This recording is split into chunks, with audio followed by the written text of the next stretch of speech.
Ok. D'accord. Donc aujourd'hui, nous allons parler de l'Église et nous allons voir ce que l'Église n'est pas. Nous allons aussi voir ce que l'Église est et, et nous allons pouvoir poser des questions aussi. Peut-être qu'il y aura des choses qui vont être nouvelles pour vous. Donc notez, posez les questions et on va essayer d'y répondre par la suite. Voilà. Donc, peut-être avant d'entrer proprement dans le thème, je reviens sur une question que j'ai eue dans la semaine de quelqu'un avec qui je parlais du baptême du Saint-Esprit. En fait, elle a conduit quelqu'un à Christ et elle est au Cameroun.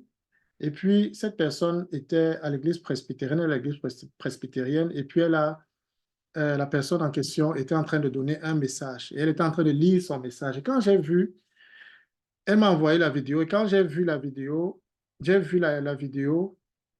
lui ai demandé, est-ce que euh, cette personne-là, ton enfant dans la foi, là, est-ce qu'elle a reçu le Saint-Esprit lorsqu'elle a cru?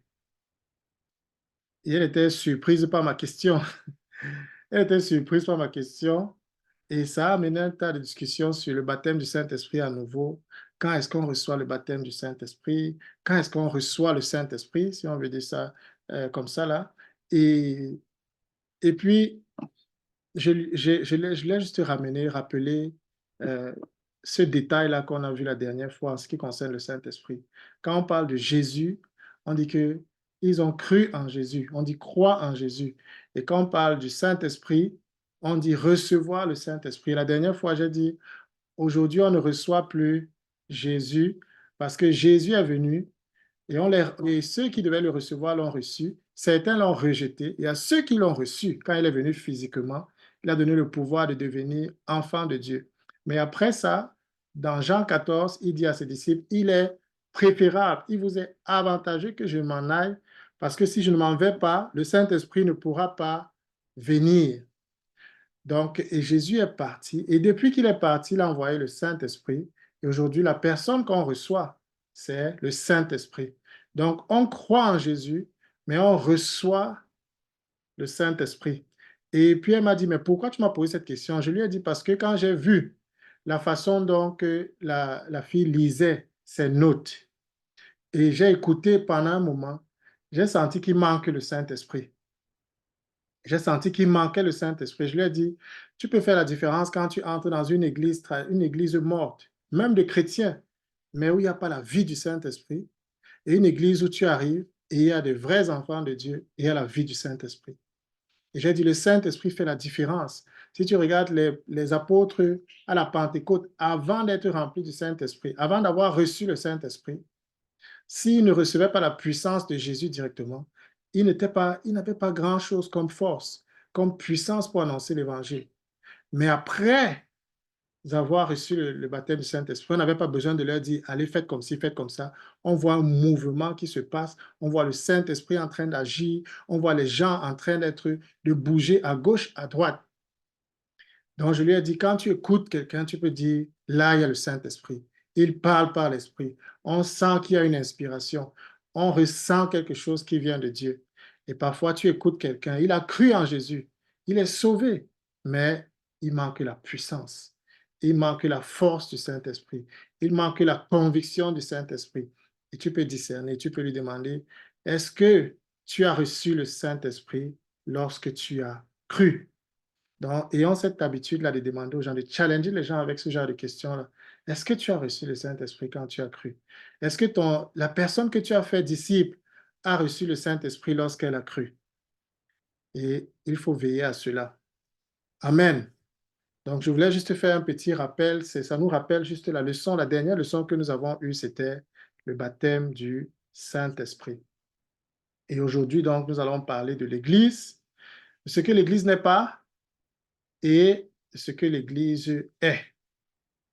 Et on va le faire ensemble, Théo et moi. Donc, je vais parler par moment s'il y a quelque chose qu'elle pourra compléter, ainsi de suite. Et puis, on va évoluer.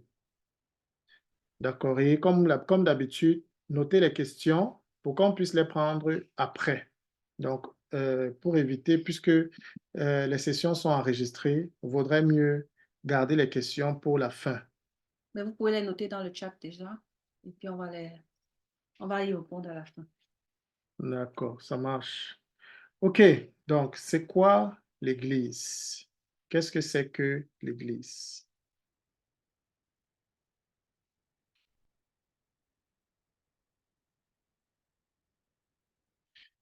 OK, donc commençons par on a traité de la repentance, du baptême du Saint-Esprit, de la foi en Jésus comme des étapes qui nous permettaient d'entrer dans le royaume, qui nous permettaient d'entrer pleinement, de naître de nouveau. Et maintenant, quand un enfant naît, qu'est-ce qui se passe? L'enfant reçoit une nouvelle vie. Il reçoit une nouvelle vie. Et il a de nouveaux, parce qu'il est né, parce qu'il est maintenant là, il y a des nouveaux besoins qui sont là. Et quand on en parlait avec Théo, elle m'a rappelé qu'il y a cette pyramide de Maslow qui montre un peu les besoins, comment on appelle ça? Les besoins fondamentaux de l'être humain, c'est-à-dire le besoin psychologique, physiologique, le besoin de manger, de boire, les besoins de sécurité. Tout être humain a besoin de se sentir en sécurité. Les besoins d'appartenance, tout être humain a besoin d'appartenir à une communauté, de se sentir, d'avoir une famille, de se sentir en famille, de se sentir appartenir à une communauté. Les besoins d'estime, tout être humain a besoin d'avoir une estime de soi et une certaine confiance en soi. Et les besoins d'accomplissement. Je dis que nous tous, nous voulons faire des choses, nous voulons réaliser des projets, nous voulons accomplir des choses sur la terre. Et donc, tous ces besoins, ce sont des besoins fondamentaux qu'on retrouve chez tous les êtres humains. Et maintenant, on peut trouver la parallèle dans le domaine aussi spirituel. Tout enfant qui naît a besoin de manger et boire. Et manger et boire, pour un enfant de Dieu, c'est la parole de Dieu. C'est se nourrir de la parole de Dieu. Tout enfant a besoin d'assurance. Et qu'est-ce qui donne l'assurance à un enfant de Dieu? C'est l'amour de Dieu. C'est l'amour de Dieu qui vient créer la sécurité à chaque fois que Dieu lui dit, je suis avec toi. N'aie pas peur, ne crains pas. Tu as reçu un esprit de force. Je suis avec toi, je ne t'abandonnerai jamais. Je serai toujours avec toi. Nul ne te ravira de ma main. Ainsi de suite, toutes les promesses que Dieu nous donne pour nous rassurer et que nous nous sentions en sécurité. Tout cela vient de l'amour de Dieu. L'être humain a besoin d'une famille. Donc, le besoin d'appartenance est comblé dans la vie spirituelle par la famille. Et c'est le thème d'aujourd'hui, la famille de Dieu. Il a besoin de cette communauté, d'appartenir à une famille. Et l'être humain a besoin de grandir. Comme on a dit, le besoin d'estime. Donc, il a besoin de croître. Et quand il croît, il prend en assurance. Ouais, les jeunes gens deviennent de plus en plus forts. Il veut être indépendant parce qu'il est en train de grandir. Et Dieu nous a créés pour que nous croissions. Et puis, quand nous naissons de nouveau, quand nous venons à Christ, nous devenons enfants de Dieu. Et Dieu veut que nous croissions, que nous grandissions. Donc, l'être humain a besoin de grandir en confiance, grandir en assurance, grandir dans l'application de ses dons, grandir dans ses compétences, dans ses connaissances, ainsi de suite. Revêtir le caractère de Dieu, ainsi de suite. Et puis, quand un enfant grandit, il atteint un âge où il doit quitter aussi la maison et aller se multiplier, c'est-à-dire aller recréer une nouvelle famille. Donc, on voit que tout ça, là sont les besoins fondamentaux dans le domaine physique. Et dans le domaine spirituel, on peut retrouver les parallèles, des parallèles. Et ces parallèles, c'est dans le domaine spirituel, c'est ces choses qui nous aident justement à demeurer, à continuer, à persévérer et puis finalement à accomplir les projets de Dieu pour nos vies. Amen. Donc, alors, qu'est-ce que l'Église? Qu'est-ce que l'Église est vraiment, ou qu'est-ce que l'Église n'est pas? Non, je ne sais pas, Théo. Qu'est-ce que l'Église n'est pas? Bon, dans le monde actuel, ce que nous tous nous savons, c'est ce que c'est que l'Église. Ce sont ces images qu'on voit là-bas. Donc, si on demande à chacun d'entre nous qu'est-ce que l'Église, ou bien ce bâtiment qu'il voit à gauche là, il va probablement dire c'est une Église. Mais qu'est-ce que la Bible dit? Est-ce que l'Église, c'est ce bâtiment-là? Est-ce que l'Église, c'est même à droite, on voit les gens qui sont connectés sur un Zoom et qui sont en train d'échanger. C'est ça l'Église? Ou alors, plus bas, on voit des enfants qui sont en train de chanter. Et ça se passe très souvent dans les communautés ou bien les églises, comme on les appelle actuellement. Et les gens vont, ils se rencontrent dans un lieu et ils appellent ce lieu-là l'église. Mm, Mais c'est exactement ce que l'église n'est pas. Donc, exactement. l'église n'est pas un lieu, Mhm, l'église n'est pas un bâtiment, l'église n'est pas un événement, l'église n'est même pas un programme. mhm. Mais qu'est-ce que l'église alors, si c'est pas tout ça? OK. Donc, si l'Église n'est pas tout ça, l'Église n'est pas un bâtiment, l'Église n'est pas un événement, l'Église n'est pas un programme, l'Église n'est pas un lieu, alors qu'est-ce que le Seigneur nous enseigne quand il parle de l'Église? Alors, donc, et pour cela, nous allons lire Actes des Apôtres 2 et nous allons voir ensemble tout ce que Dieu nous dit en ce qui concerne l'Église. Donc, Actes des Apôtres 2, nous allons voir Actes des Apôtres 2. Nous allons déjà voir comment les gens sont venus à Christ. Et ensuite, qu'est-ce qui s'est passé et qu'est-ce qu'on appelait Église? Donc, Actes des Apôtres 2, à partir des versets, euh, on peut lire à partir du verset 37 jusqu'à, on va lire jusqu'à la fin, hein, parce que c'est, voilà, à partir du verset 37. OK. Acte 2, à partir du verset 37, on parle des premiers croyants. Mhm, Et ce discours toucha profondément ceux qui l'avaient entendu. Ils demandèrent à Pierre et aux autres apôtres, Frères, que devons-nous faire? Pierre leur dit, Changez et que chacun de vous se fasse baptiser au nom de Jésus-Christ pour que vos péchés vous soient pardonnés. Alors vous recevrez le don du Saint-Esprit. Car la promesse est pour vous, pour vos enfants et pour ceux qui vivent dans les pays lointains, tous ceux que le Seigneur notre Dieu fera venir à moi. Pierre continue avec instance à leur adresser d'autres paroles pour les persuader.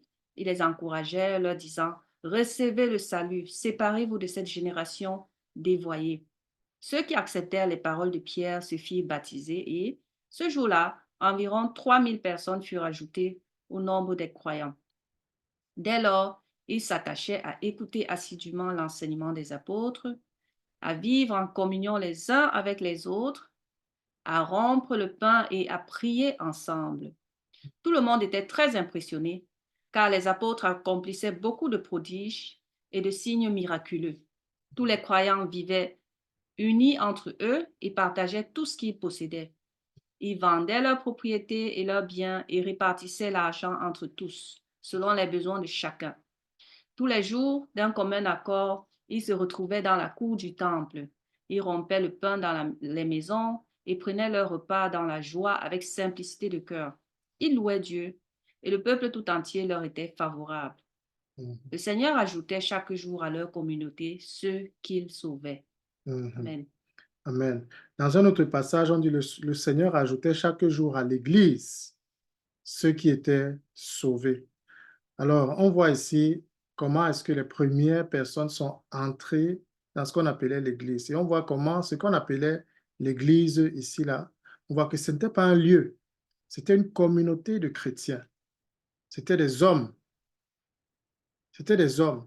Et ces hommes avaient quelque chose de particulier, c'est que ils étaient tous passés par la nouvelle naissance. Donc, ils s'étaient tous repentis de leurs péchés. Ils avaient été baptisés. Ils avaient reçu le Saint-Esprit et ils ont donc été ajoutés à la communauté de Dieu. Et la Bible dit que c'est Dieu qui les ajoutait à cette communauté. Donc, qu'est-ce que ça nous dit? Dieu a une communauté dans laquelle il nous ajoute lorsque nous devenons enfants de Dieu, lorsque nous croyons en Jésus. Il a une communauté dans laquelle il nous ajoute. Et cette communauté-là, c'est une famille. Donc, l'Église, c'est quoi? L'Église, c'est une famille. C'est d'abord une grande famille. On parle de l'Église universelle, c'est-à-dire la grande famille des enfants de Dieu dans le monde entier. C'est l'Église universelle. Et maintenant, dans Matthieu 16, par exemple, Jésus dit, je bâtirai mon Église. Donc, il est en train de parler de tous les enfants de Dieu. Matthieu 16, 18, je bâtirai mon Église. Donc, il parle de son Église. Et c'est l'Église de Jésus, ce n'est pas l'Église d'un homme, c'est l'Église de Jésus. Ça, c'est l'Église universelle. Maintenant, il y a les églises locales. Ça veut dire, on parle ici dans Apocalypse, à plusieurs endroits, quand tu lis le livre des Apocalypses, on dit l'Église d'Éphèse, l'Église de Corinthe, à l'Église de telle ville, à l'église de telle autre ville. Donc, on parle maintenant de l'expression de cette grande famille-là dans une ville particulière, dans une communauté particulière. Et maintenant, dans les villes encore, il y avait maintenant ce qu'on appelait les églises de maison. Et on lit dans plusieurs endroits l'église qui est dans la maison de, l'église qui est dans la maison de, l'église qui est dans la maison de. Donc, et vous allez retrouver ça plusieurs fois dans la Bible. Plusieurs fois. L'église qui est dans la maison de, l'église qui est dans la maison de, l'église qui est dans la maison de. Et quand on dit l'église qui est dans la maison de quelqu'un, est-ce que cette église-là, c'est un bâtiment qui est dans la maison de quelqu'un? Non. Est-ce que cette église-là, c'est un événement qui se passe dans la maison de quelqu'un? Non. Est-ce que c'est un programme qui se passe dans la maison de quelqu'un? Non. C'est une famille spirituelle qui se retrouve régulièrement dans cette maison-là pour pouvoir faire ce qu'il veut faire en tant que famille, prier Dieu, chanter ensemble, lire la Bible, parler de leurs projets, se soutenir les uns les autres, ainsi de suite.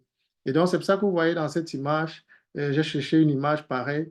L'Église, c'est en fait cette famille-là, cette grande famille-là, constituée de plusieurs petites familles, et ces petites familles-là peuvent se retrouver donc pour faire des projets ensemble, prier ensemble, chercher Dieu ensemble. En fait, c'est l'expression du royaume de Dieu sur la terre. Ce sont des familles du royaume.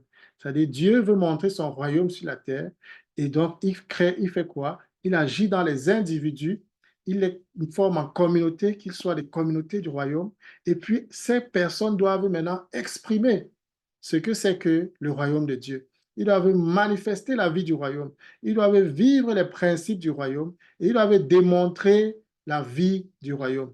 Donc l'Église, c'est la grande famille universelle constituée de familles locales, constituée même de familles qui se retrouvent dans divers endroits.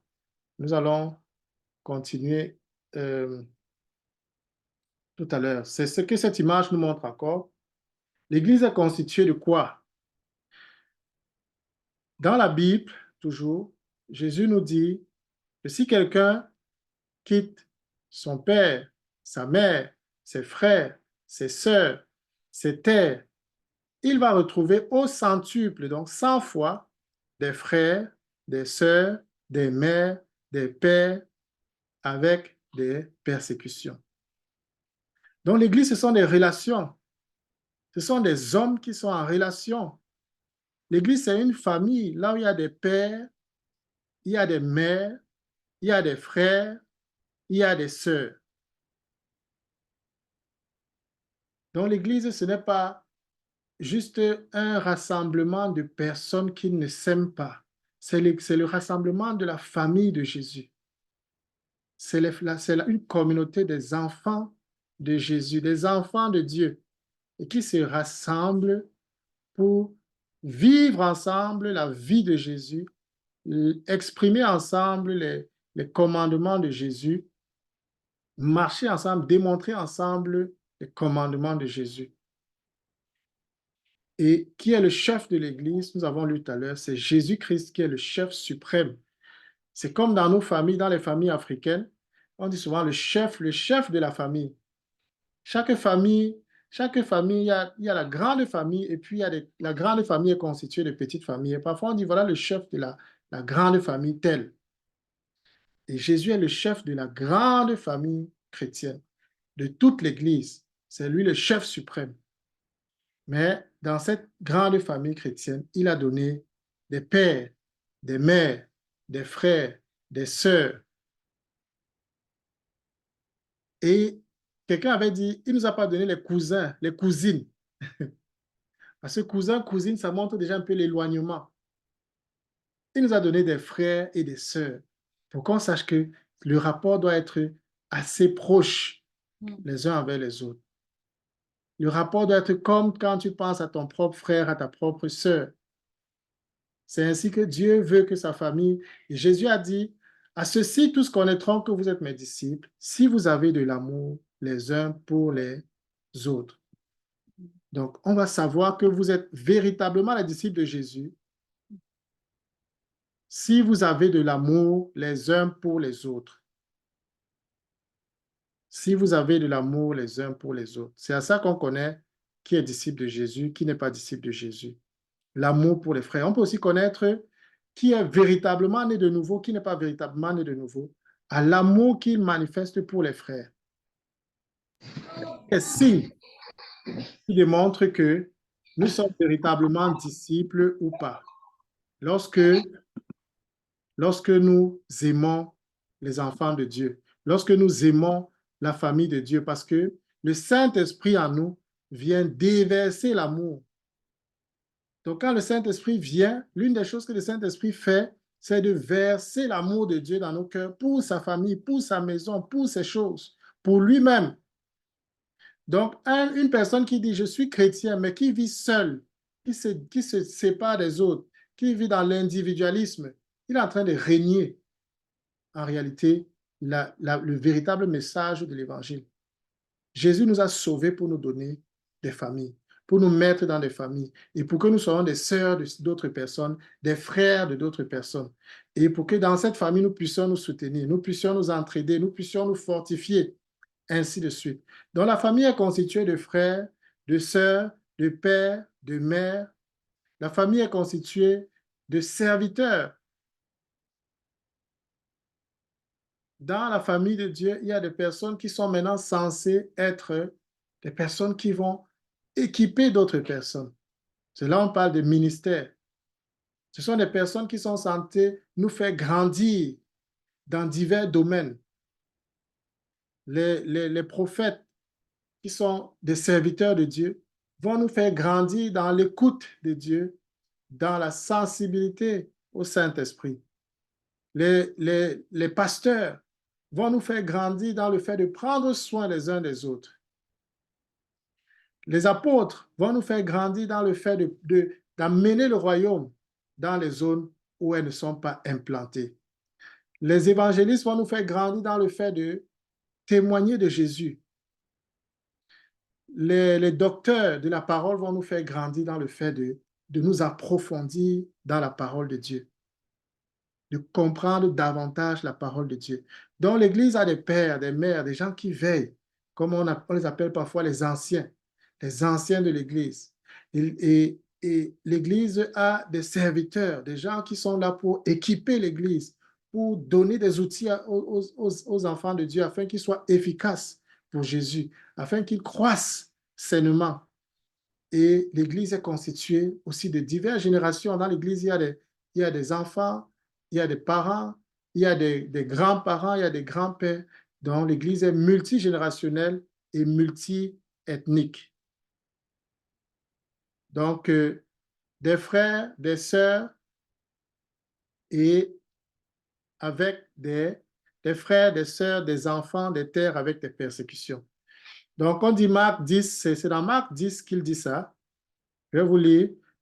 Pierre se mit à lui dire, « Voici, nous avons tout quitté et nous t'avons suivi. » Et Jésus répondit, « Je vous le dis en vérité, il n'est personne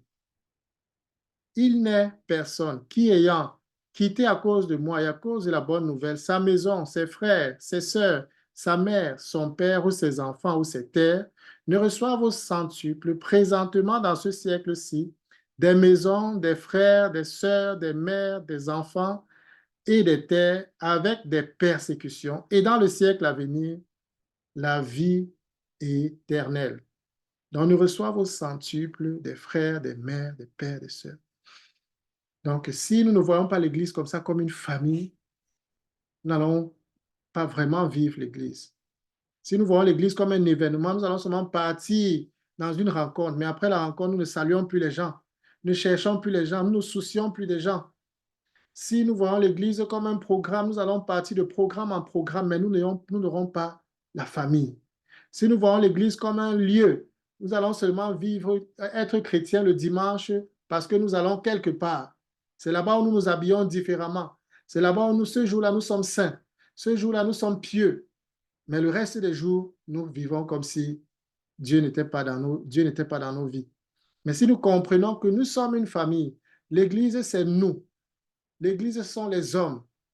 Et ensemble, nous avons la responsabilité de manifester le royaume de Dieu, manifester le caractère de Jésus, manifester la vie de Dieu et être une lumière dans ce monde pour que les autres viennent à Christ. Alors, nous allons pouvoir agir différemment. Donc, l'Église, c'est cela. Et il y a un autre aspect de l'Église dont nous allons parler tout à l'heure. Ça, c'est la première chose en ce qui concerne l'Église. Je vais vous prier de maintenir les micros fermés pendant les enregistrements parce que ça... OK. Alors, l'Église, c'est une famille. Et cette famille a naturellement, comme toute famille, doit avoir des valeurs et des principes. Quand nous lisons ici,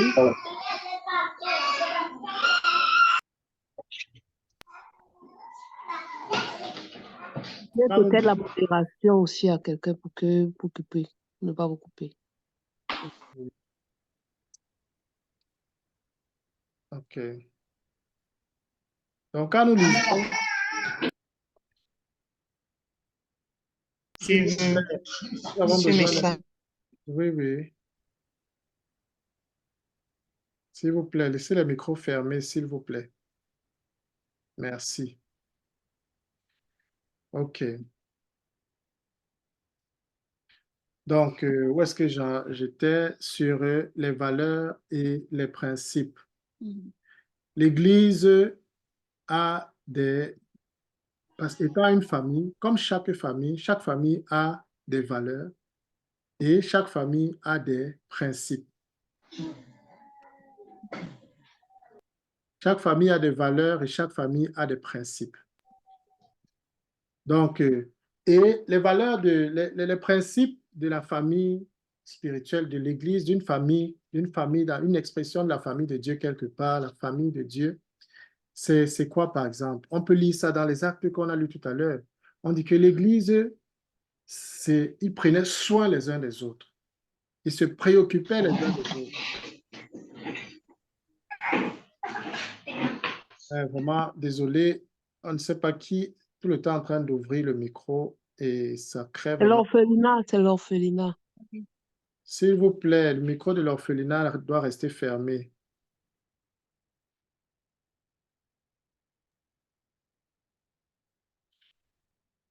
OK. Dans l'Église,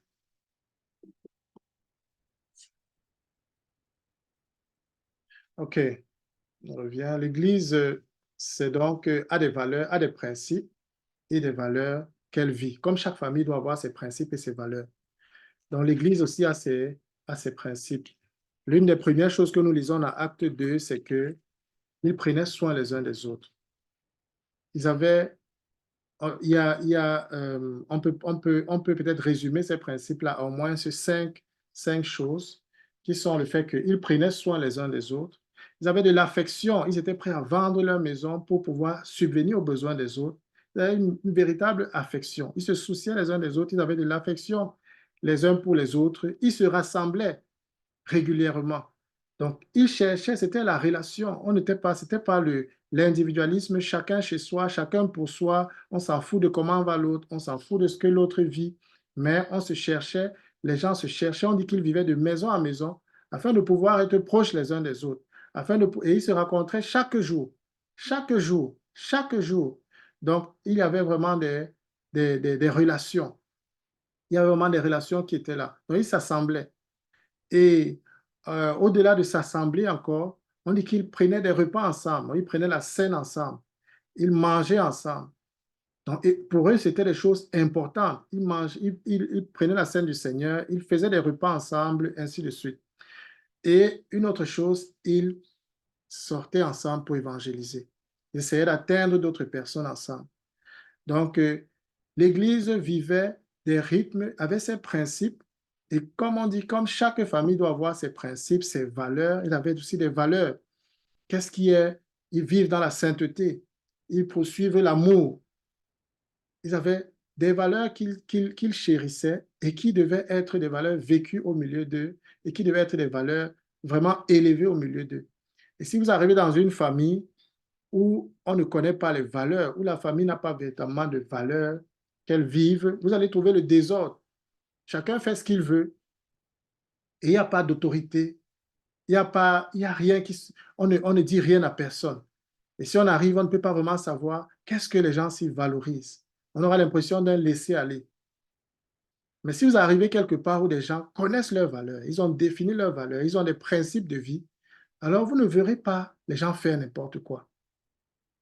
Vous ne verrez pas les gens se comporter n'importe comment. Vous ne verrez pas non plus les enfants faire n'importe quoi parce que les parents ont des valeurs, les parents ont des principes qu'ils défendent. Et l'Église de Dieu est pareil.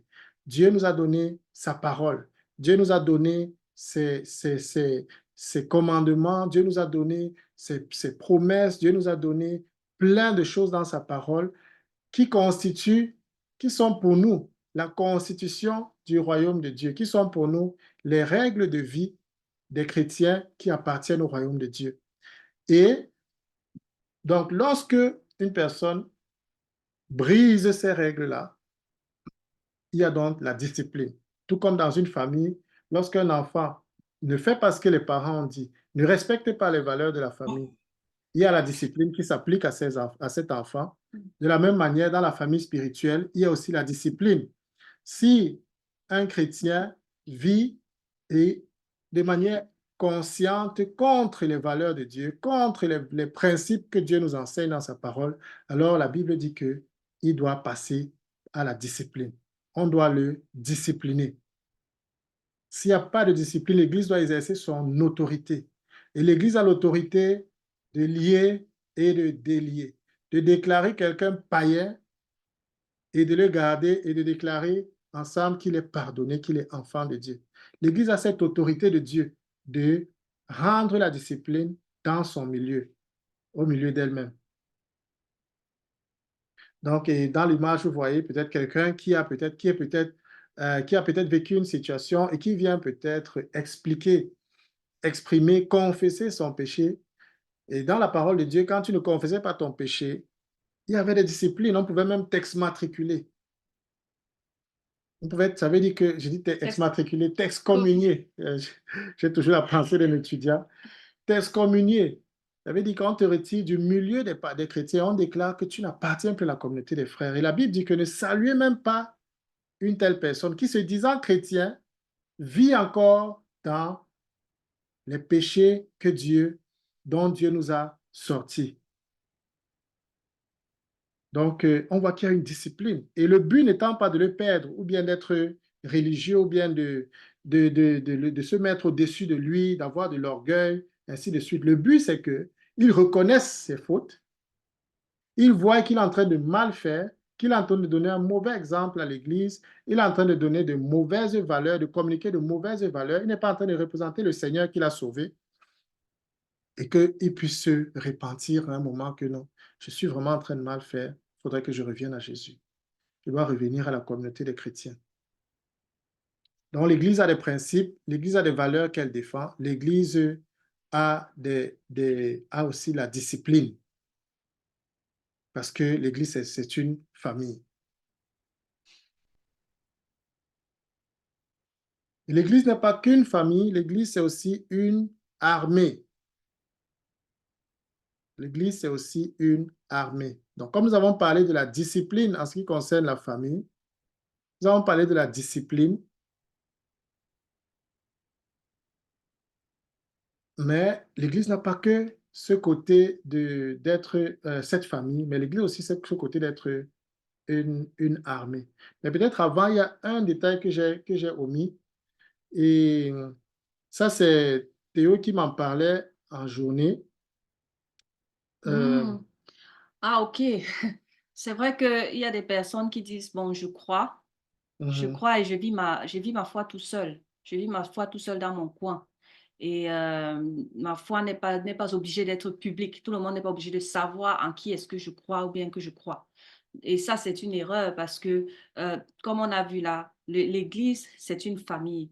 Donc, l'Église n'est pas faite pour que chacun reste dans son coin et fasse sa chose comme il veut, mais l'Église est censée être un endroit où une famille vit ensemble. Et dans une famille, il y a des différents membres. Donc, chacun a sa fonction, mhm, un peu comme le corps. Donc, la parole dit que son Église, c'est le corps de Christ. mhm, Et le corps a des membres différents. Il y a l'un qui joue le rôle de la main, l'autre qui joue le rôle de l'œil, l'autre qui joue le rôle du pied. Et chacun a son rôle dans l'Église.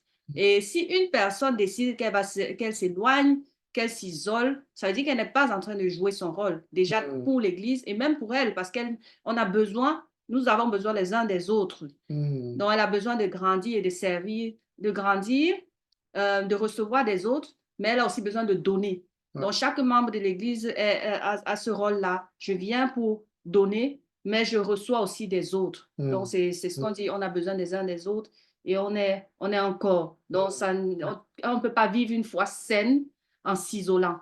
ouais, Mhm. exactement. Donc, on est complémentaire, on n'est pas individualiste et on sait qu'on a besoin des autres et on sait qu'on a à donner aux autres. Il y a des gens qui vont peut-être ne pas participer à des rencontres des enfants de Dieu, à des choses qui s'organisent parce qu'ils se disent, ah, qu'est-ce que je gagne?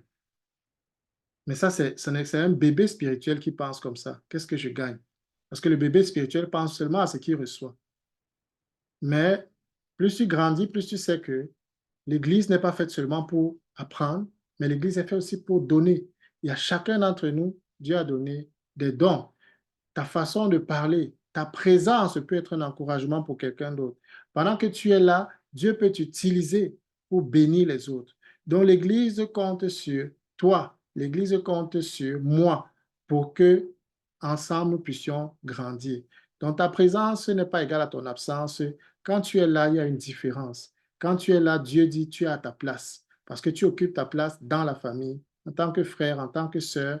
Et puis, c'est pendant que tu es dans la présence, dans la famille, en train d'essayer de prendre ta place dans la famille, que tu vas découvrir tes dons. Parce que les dons sont faits pour bénir la famille de Dieu, pour aider la famille de Dieu, pour faire croître la famille de Dieu. Donc, c'est pendant que tu vas réfléchir à comment je dois prier pour les gens, comment je peux aider les gens, comment je peux bénir les gens, qu'est-ce que j'ai, qu'est-ce que je peux donner aussi, qu'est-ce que je peux apporter, comment je peux contribuer, que Dieu va commencer à te révéler et te conduire dans tel ou tel domaine, de telle ou telle manière. Mais celui qui s'éloigne de la communion, celui qui s'éloigne de la famille de Dieu, c'est pour sa propre perte. Imaginez un troupeau où, une brebis s'éloigne du reste du troupeau. Qu'est-ce qui va se passer? Il sera facilement attaquable même par l'ennemi. Souvent, l'ennemi nous ment de cette manière. Il te dit, isole-toi, reste dans ton coin, ne cherche pas les autres, vis ta vie seule, fais comme un païen, vas-y dans les choses avec les païens, mais fuis les chrétiens. Ne participe pas. Tu n'as pas le temps. Tu es fatigué. Tu es ceci, tu es cela. Mais c'est un mensonge. Parce qu'il y a même des bénédictions que tu ne recevras que lorsque tu es avec la famille de Dieu. Il y a des choses que tu peux prier seul, mais il y a des choses que tu ne recevras que au milieu, en présence des autres chrétiens. Il y a des choses que Dieu ne donne qu'en présence des autres chrétiens. La Bible dit que c'est lorsque les enfants de Dieu sont réunis que Dieu déverse son huile comme sur la barbe d'Aaron. Mm. Il dit que c'est dans la présence, c'est parce que les enfants de Dieu sont réunis qu'il y a certaines bénédictions qui descendent. Donc, c'est très, très, très important. Et donc, quand nous continuons avec l'armée, l'Église, c'est aussi une armée. L'Église n'est pas seulement une une famille, mais l'Église, c'est aussi une armée. Et nous allons lire aussi cela dans Acte 16. Dans Acte 16, Je change verset. dans Acte 16 à partir du verset 18. OK. Acte 16 à partir du verset 18 jusqu'à... Acte 16 à partir du verset... Non, non, pardon, c'est Acte 18, désolé. Acte 18. À partir du verset 16. Oui, oui, Acte 18 à partir du verset 16.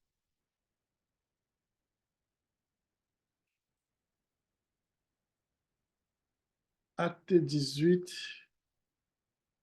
Désolé, je me suis un peu perdu dans mes notes là. Cette partie qui dit les portes de l'enfer ne prévaudront point. Les portes de l'enfer ne prévaudront point contre elles. Si quelqu'un retrouve, il peut nous dire.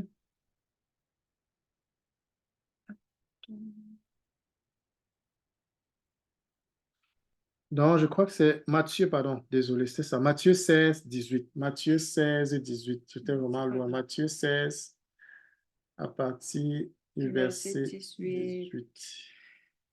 Matthieu 16, 18 dit... Exactement. Donc, à partir du verset 17, oui, ça? oui. Jésus lui dit, il s'adresse à Pierre, Mhm. Tu es heureux, Simon, fils de Jonas, car ce n'est pas de toi-même que tu as trouvé cela. C'est mon Père céleste qui te l'a révélé. Mhm. Et moi, je te déclare, tu es Pierre, et sur cette pierre, je bâtirai mon église, contre laquelle la mort elle-même ne pourra rien. Voilà. Donc, il dit, tu es Pierre, et sur cette pierre, je bâtirai mon église. Et dans la version de Louis II, on dit, et les portes de l'enfer ne prévaudront point contre elle. Les portes de l'enfer ne prévaudront point contre l'église que Jésus bâtira. Et moi, je te dis, tu es Pierre, et que sur cette pierre, je bâtirai mon église, et que les portes du séjour de mort ne prévaudront point contre elle. Et souvent, on a pris ce passage pour dire non, c'est Pierre qui est le fondement de l'église, et tout, et tout, et tout. Mais ce n'est pas vrai. Jésus est en train de lui dire, il a reçu la révélation que Jésus est le Fils de Dieu, parce que Jésus lui demandait va demander à ses disciples, qui est-ce que les gens disent que je suis? Et les gens disent, on dit que tu es un prophète, on dit ceci, on dit cela. Et il dit, mais qui dites-vous que je suis? Et alors Pierre va répondre, tu es le Fils de Dieu, tu es le Messie qui devait venir. Et Jésus lui dit que Pierre, tu es Pierre, et sur cette pierre, sur cette révélation que tu viens de donner, je bâtirai mon église. Jésus est la pierre angulaire. Le fait que tu aies reconnu que je suis le Fils de Dieu, le Messie et tout, c'est sur la révélation du Messie, c'est sur la personne du Messie que je bâtirai l'Église. Sur cette pierre, je bâtirai mon Église. Et puis, il continue, il dit, et les portes de l'enfer ne prévaudront point contre elle. Et avant que nous lisions cela, quand moi je lisais cela avant, jusqu'à ce que vraiment en causant avec, en ayant écouté un enseignement avec le frère Jean-Marc, il a rappelé ce verset-ci et puis il a parlé de ça de cette manière. J'ai dit, je n'avais pas encore eu cette compréhension vraiment, mais c'est que les portes de l'enfer, nous on a l'impression que les portes de l'enfer vont venir nous assaillir. On a l'impression que nous sommes les chrétiens, nous serons attaqués. Donc, mais l'Église va résister.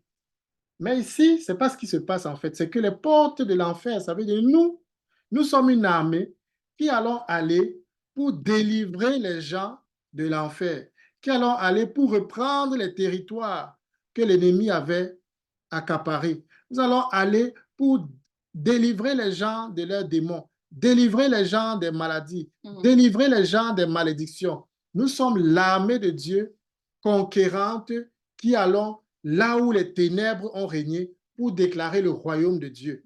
Et on dit que là, quand nous allons aller de cette manière, les portes de l'enfer ne pourront pas résister. Elles ne pourront pas nous résister.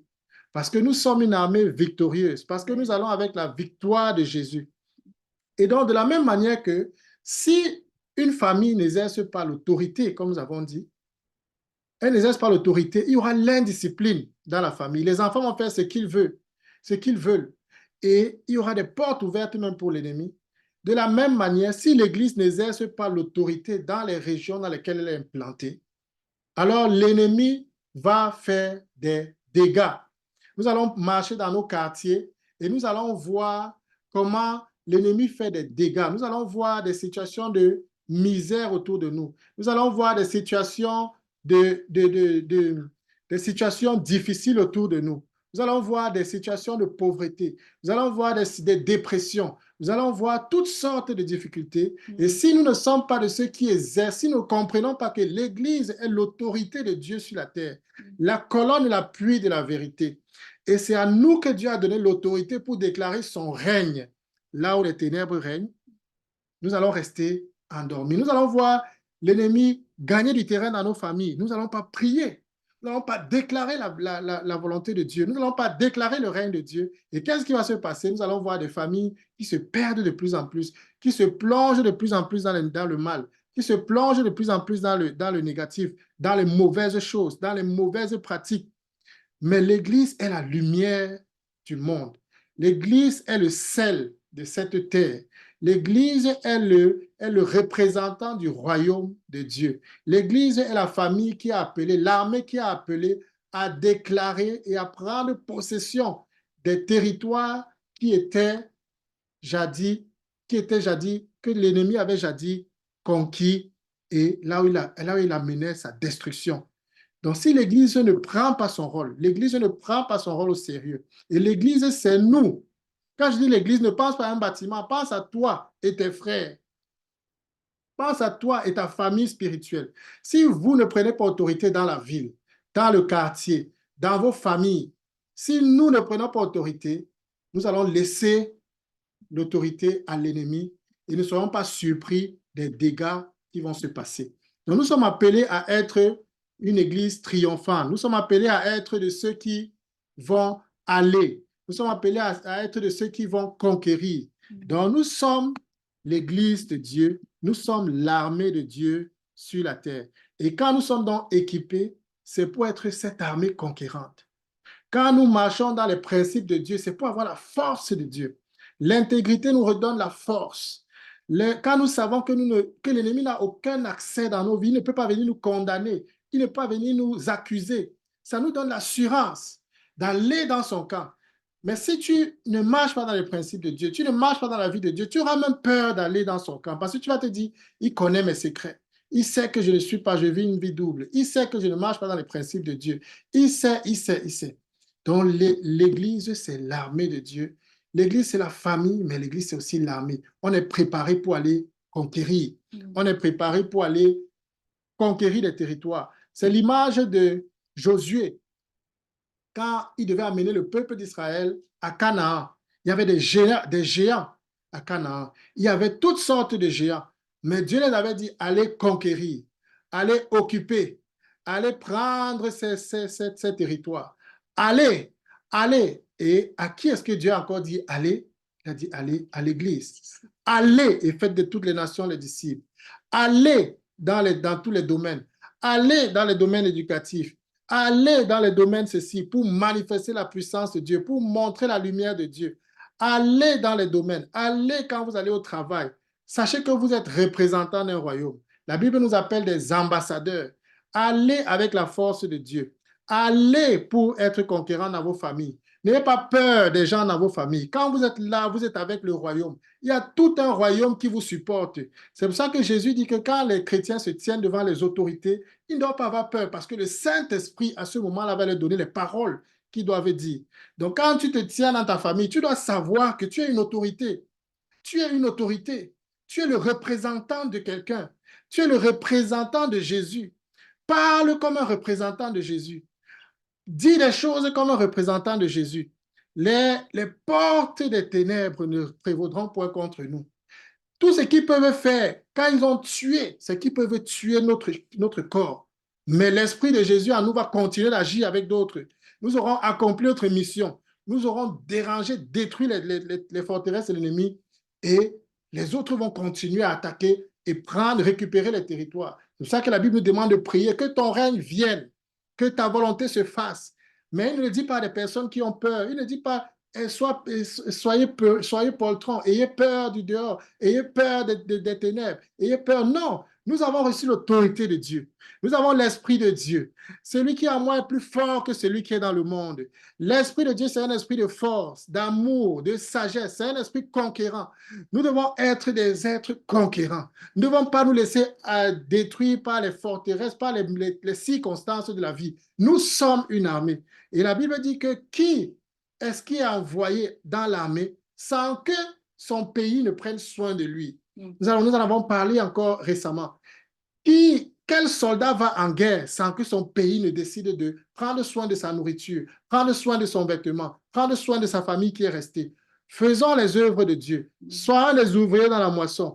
Amenons le royaume. Ne laissons pas l'ennemi continuer de prendre les territoires là où nous sommes. Pendant notre vivant, c'est à nous d'agir. On a parlé de Josué, on a parlé de Daniel, on a parlé des autres, de Caleb, on a parlé de Moïse. Aujourd'hui, c'est toi et moi qui vivons. Nous sommes les héritiers de ces grands hommes. Nous sommes ceux-là qui représentent, qui sont amenés à continuer la foi, à continuer le nom de Jésus. Nous voulons pas seulement chanter dans les églises que nous voulons voir ton règne, nous voulons voir Jésus élevé. Nous voulons aller là où les hommes sont. Parce que c'est là-bas que nous amenons le royaume. C'est là-bas que Dieu nous attend.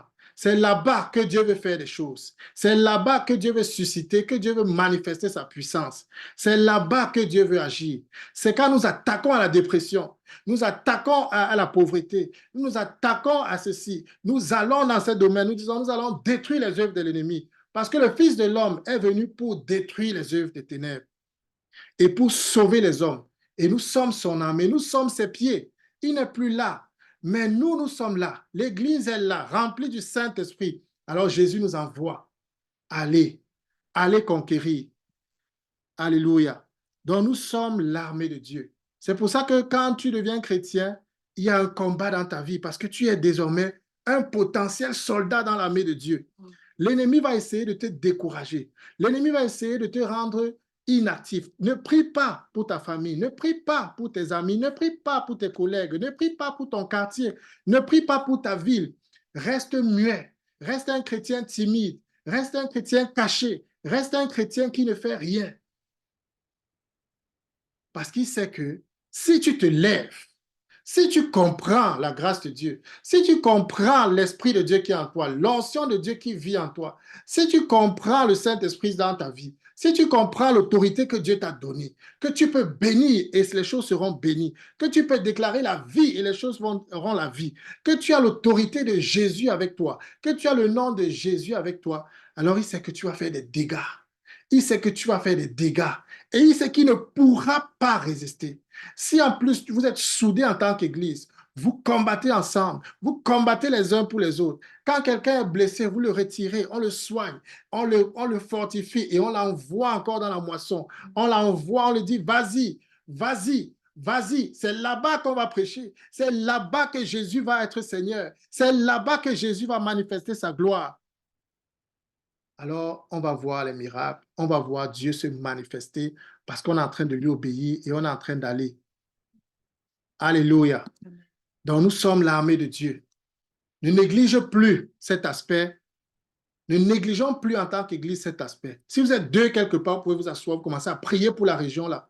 Vous avez le nom de Dieu. Vous avez l'autorité de Dieu. Si vous êtes deux, vous pouvez prier pour vos familles. Vous avez le nom de Dieu, vous avez l'autorité de Dieu. Vous pouvez déclarer des choses. On ne s'arrête pas tant qu'on ne voit pas Jésus glorifié là où il doit être glorifié. Jésus a payé pour cela. Jésus a payé le prix pour cela. Jésus a payé le prix pour que son nom soit établi partout. Et là où nous marchons, nous devons déclarer Jésus est Seigneur. C'est Jésus qui est Seigneur ici. C'est Jésus qui est Seigneur ici. Et là où nous voyons que le royaume n'est pas, nous devons déclarer Seigneur, que ton règne vienne ici. Que ton règne vienne dans ce domaine. Et nous devons travailler à cela. Nous devons demander la sagesse à Dieu. Nous devons demander l'inspiration de Dieu. Nous devons demander la grâce de Dieu. Nous devons demander les dons de Dieu pour être une armée efficace et pour aller en son nom. Alléluia. Nous sommes une armée conquérante. Nous sommes une armée qui n'a pas peur du combat parce que Jésus-Christ a vaincu. Et quel que soit ce que l'ennemi peut faire, il ne peut pas nous enlever notre salut, la chose la plus chère. Donc Jésus nous a laissé ici pour que nous soyons ses représentants. Et si l'ennemi est trop fâché, la seule chose qu'il pourra faire, la chose la pire qu'il peut faire, c'est de détruire le corps. Mais l'âme est déjà sauvée éternellement. L'âme appartient à Jésus. L'esprit appartient à Jésus. Nous sommes sauvés. Nous sommes des êtres qui avons la vie éternelle. Alléluia. Donc, le but de l'Église, c'est d'être cette famille, c'est d'être cette armée de Dieu. Alors, nous allons peut-être parler de l'Église. Maintenant, qu'est-ce qu'une Église saine? Nous avons déjà vu que l'Église n'est pas un bâtiment. Nous avons vu que l'Église, ce n'est pas un programme. Nous avons vu que l'Église, ce n'est pas un événement.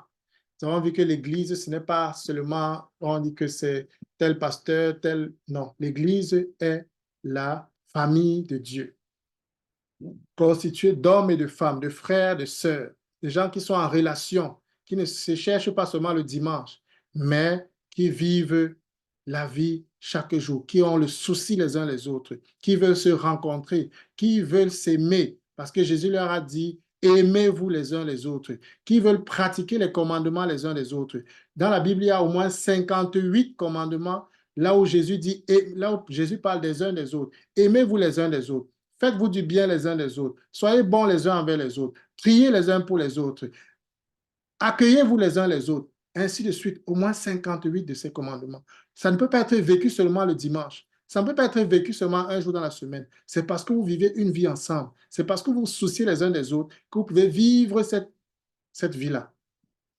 Alors, l'expression la plus simple de l'Église, c'est cette expression où on enlève, on ne veut on se concentre sur, non pas sur les bâtiments qui seront peut-être trop chers, sur le lieu, non pas sur les programmes, non pas sur, on veut forcément des experts qui connaissent toute la Bible, non.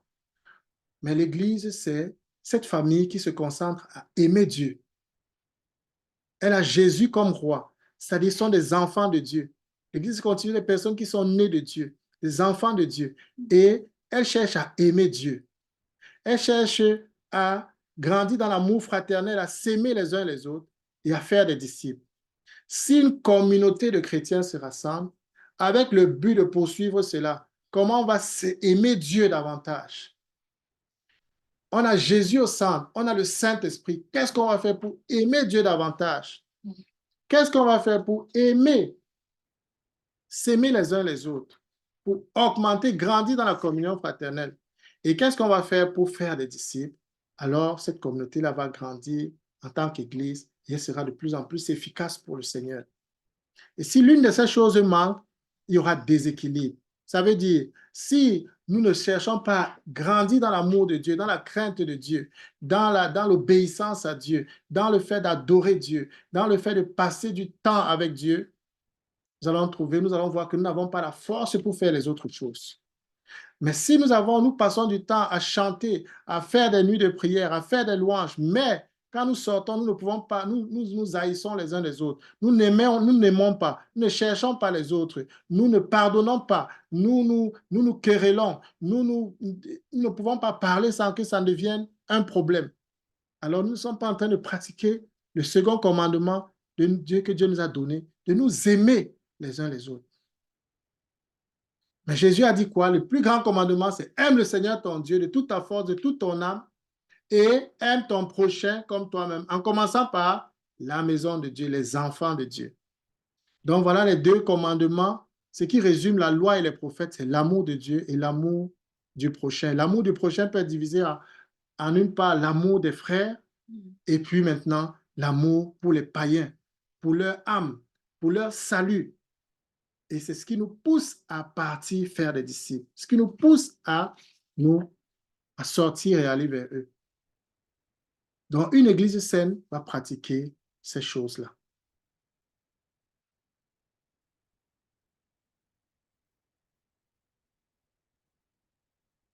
Alors, peut-être ici, avant d'aller dans cet autre schéma où on parle on va d'abord commencer ici. On dit, ici, on nous montre en fait ce que dans Acte 2, on résume un peu ce que les chrétiens pratiquaient. La Bible dit qu'ils persévéraient dans l'enseignement des apôtres. Ils persévéraient dans l'enseignement des apôtres. Donc, nous avons vu déjà les premiers pas, l'initiation, les premiers pas, comment entrer, comment naître de nouveau, comment appartenir au royaume de Dieu. Et on a vu la foi en Jésus, on a vu la repentance, on a vu le baptême d'eau et on a vu le fait de recevoir le Saint-Esprit qui nous équipe pour la mission, pour sa mission. Ça, c'est la première étape. Maintenant, on voit les autres étapes, c'est qu'on dit ils persévéraient dans l'enseignement des apôtres. Et je vais faire peut-être un accent ici. L'enseignement des apôtres, ça veut dire que les apôtres étaient censés enseigner ce que Jésus leur a enseigné. Et l'Église est bâtie sur le fondement des apôtres et des prophètes.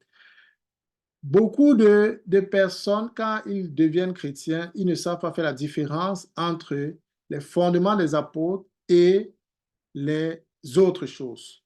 Donc, nous cherchons à connaître qu'est-ce que les apôtres ont enseigné sur tel sujet, qu'est-ce que Jésus a enseigné sur tel sujet. Et c'est ça que nous voulons obéir, parce que Jésus a dit, allez, faites de toutes les nations les disciples, enseignez-leur à observer tout ce que je vous ai commandé, tout ce que Jésus, vous a commandé. Parce qu'il y a des choses que Jésus n'a pas commandées dans la Bible. Il y a des choses que Moïse a demandé aux gens de faire. Et quand Jésus est venu, Jésus a dit, Moïse a permis cela à cause de la dureté de vos cœurs. Mais moi, je vous dis. Il y a des choses que Moïse a dit et Jésus est venu a dit, Moïse a dit ceci, mais moi, je vous dis. Et Jésus est le chef suprême de l'Église. Donc, c'est l'autorité de Jésus que nous suivons. Et même quand nous lisons l'Ancien Testament, nous devons avoir les regards sur Jésus. Nous devons voir chaque chose avec les regards de Jésus. Nous devons chercher puisque l'Ancien Testament, l'Ancienne Alliance, c'est l'ombre. C'est l'ombre, la réalité, c'est Jésus. L'Ancienne Alliance, c'est l'ombre. Quand nous lisons donc ce que Dieu faisait avec les Moïse et les commandements qu'il a donnés à Moïse et tout ce qu'il a donné au peuple d'Israël, nous devons nous demander, qu'est-ce que Jésus en dit? Qu'est-ce que Jésus a enseigné sur le sujet? En quoi est-ce que ça démontre quelque chose qui vient de Jésus? Comment est-ce que les apôtres ont enseigné cela?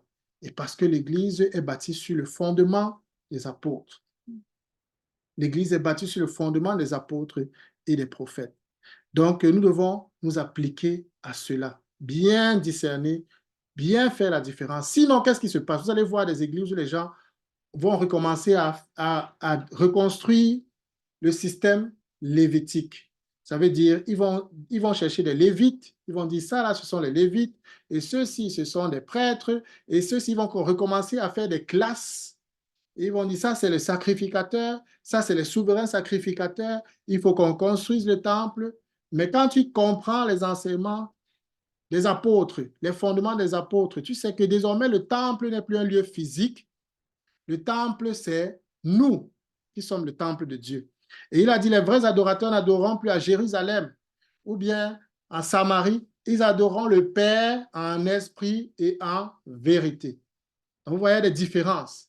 Avant, c'était ça le temple, c'était à Jérusalem. On partait à Jérusalem pour adorer. Désormais, le temple, c'est nous. Nous sommes l'habitation de Dieu. C'est l'Église qui est la maison de Dieu. Et Dieu habite en nous et nous sommes censés le représenter. Nous sommes censés le reconnaître et le représenter. Donc, si nous ne faisons pas cette différence, nous allons avoir beaucoup de problèmes à comprendre ce que Jésus enseigne à l'Église et ce que Jésus veut que l'Église pratique et l'Église enseigne.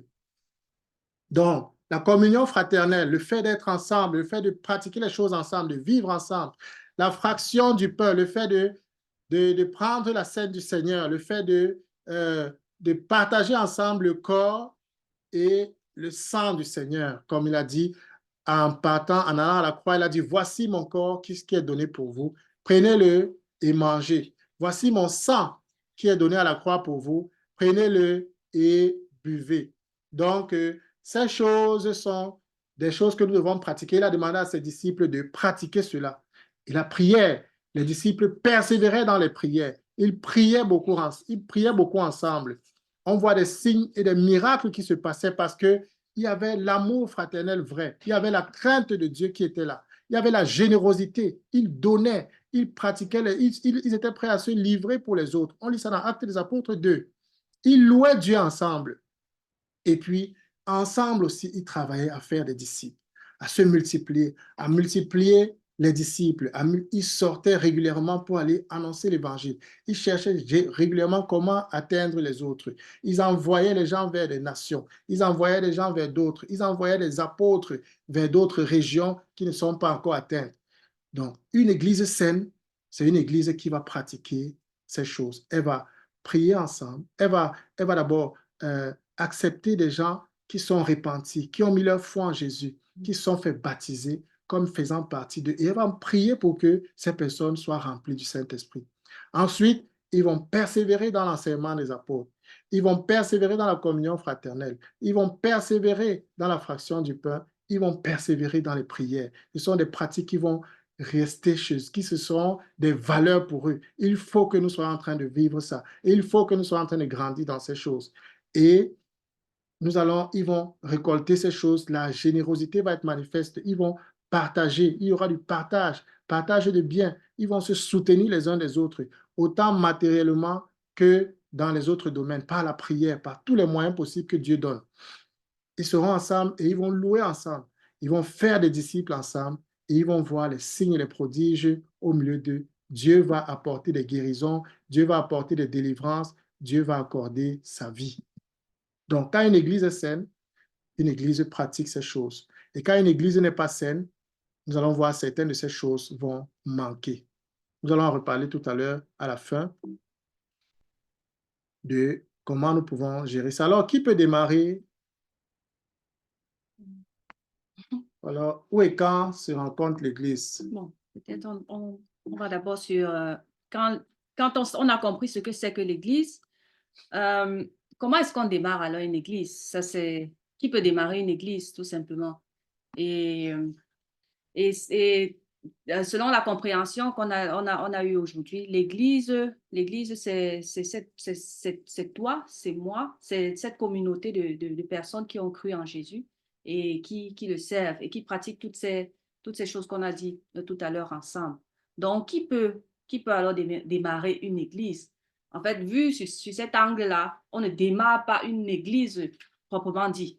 On ne démarre pas une église. C'est Jésus qui a déjà bâti une église. Mais ce qu'on peut faire, c'est où est-ce que on peut chercher un lieu où cette église-là peut se rencontrer, parce que c'est ce qu'on voyait souvent, pardon.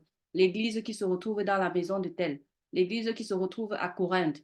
Ça, c'est ce qu'on voit dans la Bible.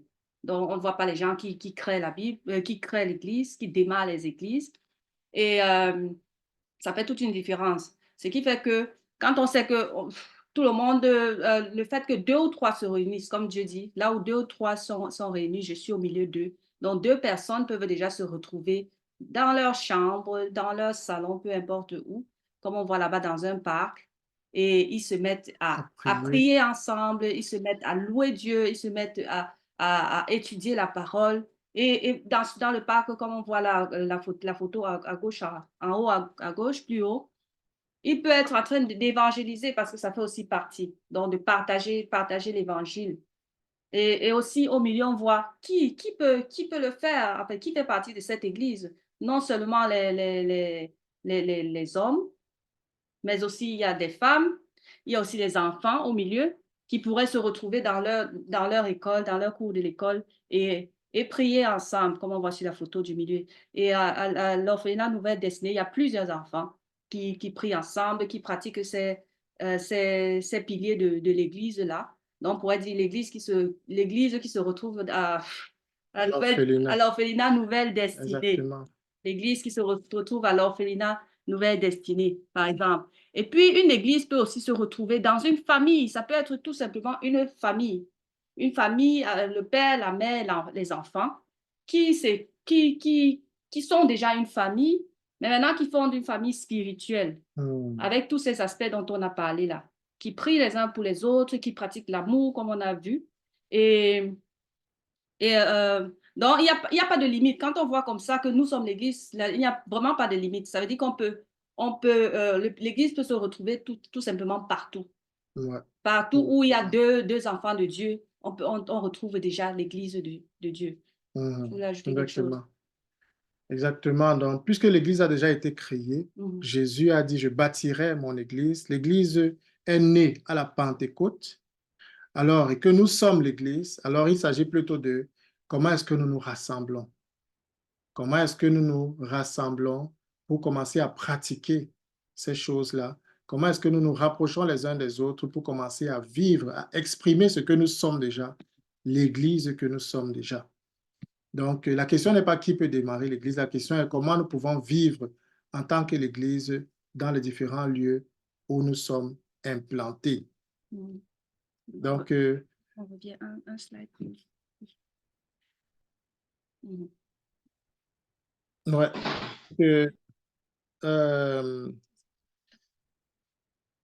Ouais, on a parlé de ça. Où est-ce que l'Église se rencontre? Elle peut se rencontrer dans un parc, elle peut se rencontrer dans un café, elle peut se rencontrer à la maison, elle peut se rencontrer dans un bâtiment. Le plus important, c'est que ce sont des enfants de Dieu qui ont choisi de vivre la vie de Dieu et de l'exprimer à l'extérieur, vivre les commandements de Dieu. Qu'en est-il des femmes dans l'Église? Parce que c'est toujours un sujet assez important. Les gens demandent, est-ce que la femme a le droit de prêcher?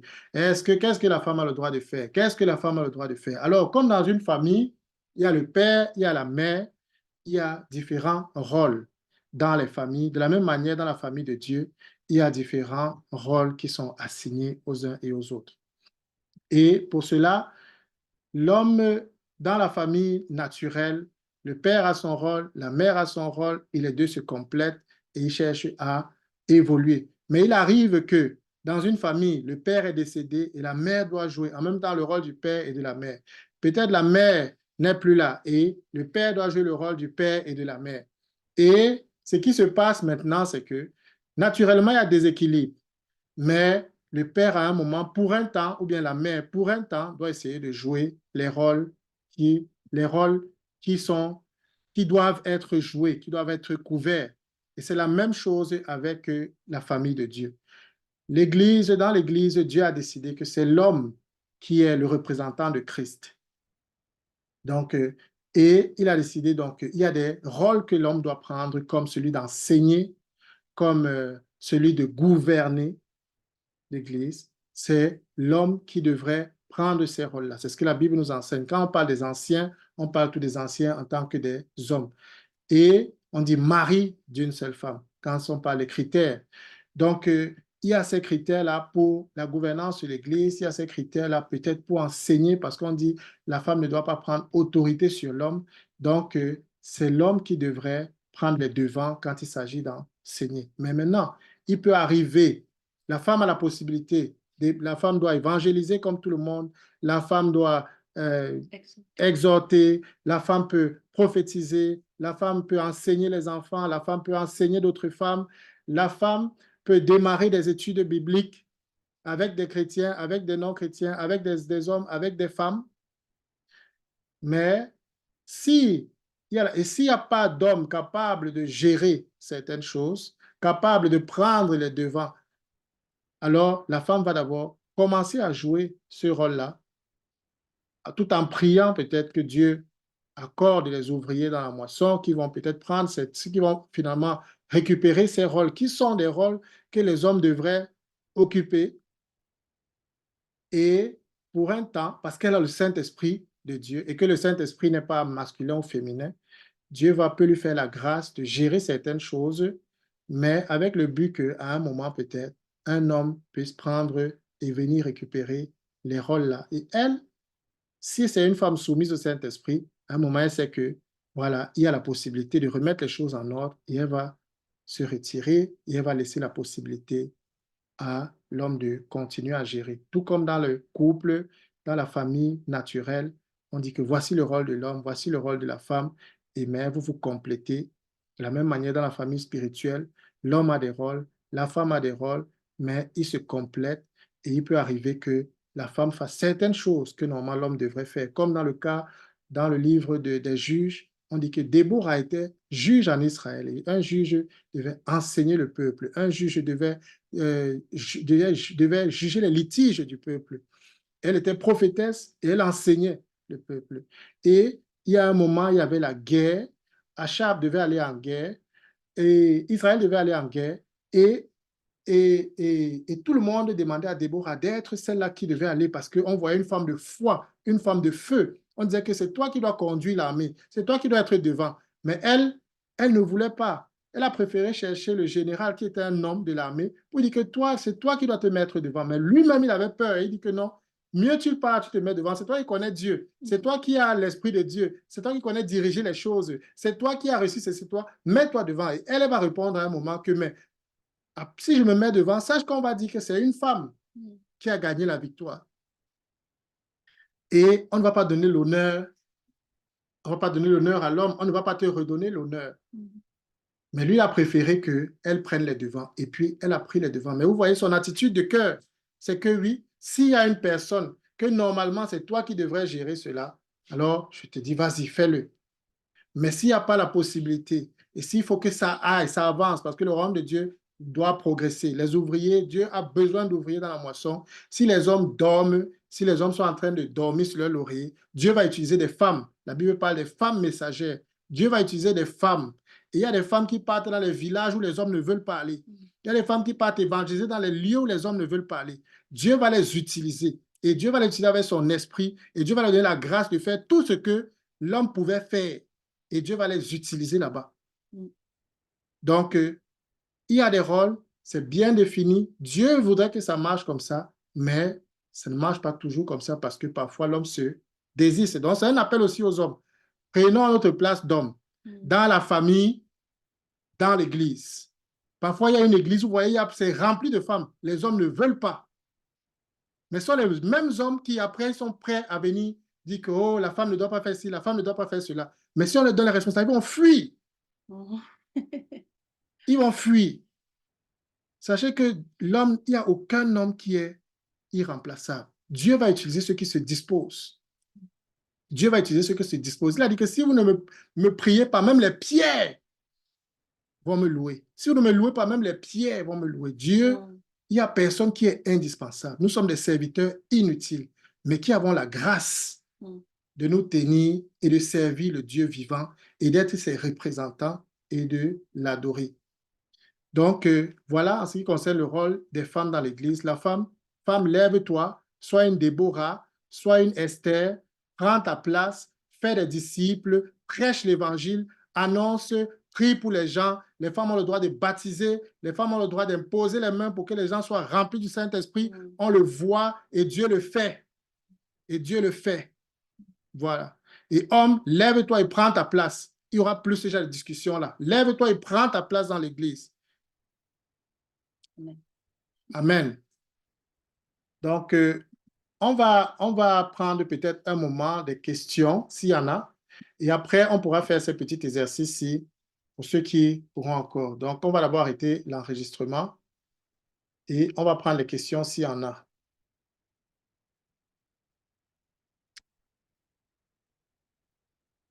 OK. Est-ce qu'il y a des questions?